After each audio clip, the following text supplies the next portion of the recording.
नमस्कार। स्वागत है आपके अपने चैनल डर की दुनिया में। यहाँ आपको मिलेंगी ऐसी डरावनी कहानियाँ जो आपकी रूह तक कांपा देंगी। अंधेरे में छुपे भयानक राज, आत्माओं की सच्ची दास्तानें और वो किस्से जिन्हें सुनकर आपकी सांसें थम जाएंगी। तो अपनी लाइट बंद कर लीजिए, हेडफोन लगा लीजिए, क्योंकि अब आप कदम रखने वाले हैं डर की दुनिया में। तैयार है?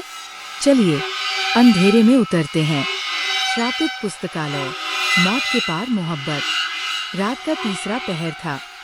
चंद्रमा बादलों में छिपा था और चारों ओर बस गहरी स्याह खामोशी पसरी हुई थी। पुराने शहर के बाहरी इलाके में स्थित वह भव्य लेकिन उजड़ा हुआ पुस्तकालय सालों से वीरान पड़ा था। उसके अंदर कोई भी जाने की हिम्मत नहीं करता था।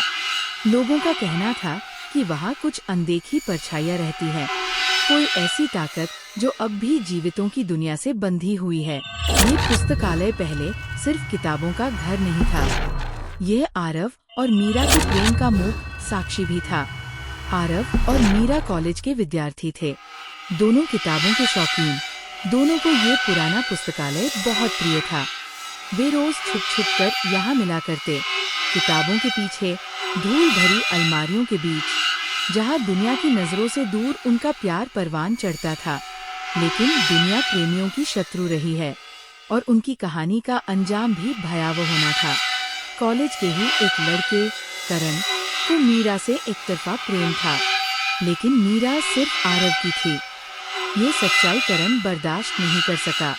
ईर्ष्या की आग में जलता हुआ उसने एक खौफनाक योजना बनाई। एक रात जब बारिश तेज हो रही थी और बिजली आकाश में दहाड़ रही थी, आरव और मीरा पुस्तकालय में मिले। करण ने उन्हें देख लिया और गुस्से में पागल होकर पुस्तकालय का मुख्य दरवाजा बाहर से बंद कर दिया। वह सोच रहा था कि उन्हें सबक मिलेगा, लेकिन उसने जो किया वह उनकी मौत का कारण बन गया। उसी रात कुछ अज्ञात अदृश्य ताकतें जाग उठीं। आरव और मीरा, जो केवल एक साधारण प्रेमी युगल थे, अब भूतों के खेल का हिस्सा बन चुके थे। वे अंधेरे तहखाने में फंस गए। घंटों तक उन्होंने दरवाजा पीटा, चिल्लाए, लेकिन बारिश और गरजती बिजली की आवाज में उनकी चीखें दबकर रह गईं। रात के तीसरे पहर में कुछ अजीब घटित हुआ। दरवाजे के पीछे से किसी ने कानों में सरसराहट की। एक जानी पहचानी मगर डरावनी आवाज, तुम्हें यहाँ नहीं होना चाहिए था। और फिर एक के बाद एक पुस्तकालय की सारी अलमारियां जोर से हिलने लगी। किताबें अपने आप उड़कर फर्श पर गिरने लगी। हवा में किसी के फुसफुसाने की आवाज गूंजने लगी। फिर अचानक मीरा जमीन पर गिर पड़ी। उसके गले पर कुछ अदृश्य उंगलियों के निशान उभर आए थे। वह तड़प रही थी, सांसें उखड़ रही थी। आरव ने उसे पकड़ने की कोशिश की, लेकिन तब तक मीरा की आंखें सफेद हो चुकी थी और अगले ही पल वहां का अंधेरा आरव को अपने भीतर खींचने लगा। सुबह जब पुस्तकालय का दरवाजा खोला गया, दोनों की लाशें एक दूसरे का हाथ थामे मिली, लेकिन उनके चेहरों पर जो भय जड़ा था वह असामान्य था। ऐसा लगता था जैसे मरने से पहले उन्होंने कुछ बहुत ही भयानक देखा हो। 20 साल बाद रोहन, एक यूट्यूबर और भूतों पर रिसर्च करने वाला शख्स, इस शापित पुस्तकालय के बारे में जानकर यहाँ एक रात बिताने की ठान चुका था। उसे ये नहीं पता था कि यह उसका सबसे भयानक अनुभव बनने वाला था। कैमरा ऑन था। टॉर्च की हल्की रोशनी में धूल भरी किताबें चमक रही थी।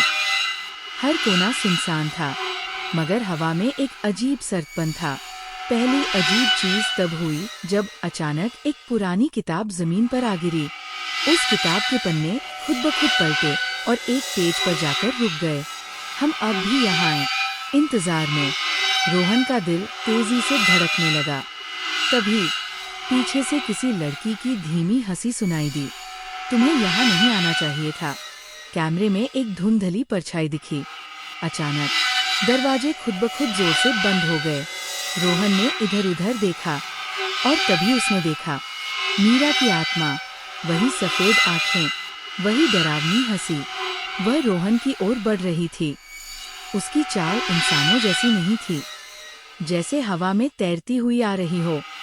उसकी हड्डियां चटक रही थी।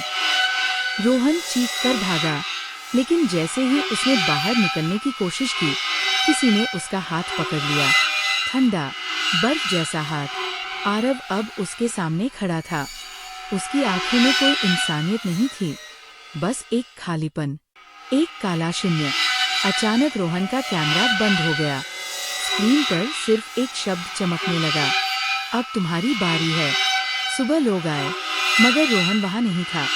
उसका कैमरा दरवाजे के पास पड़ा मिला, ऑन था। जब वीडियो देखा गया, उसमें अंतिम दृश्य था। आरव और मीरा कैमरे के बहुत पास आ चुके थे। उनके चेहरे पर एक भयानक मुस्कान थी और उन्होंने एक साथ कहा, अब कोई और आएगा, हम इंतजार करेंगे। उस रात के बाद कोई भी उस पुस्तकालय के पास जाने की हिम्मत नहीं करता।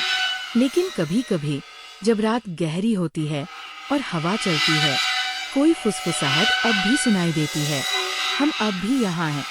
समाप्त, या शायद नहीं।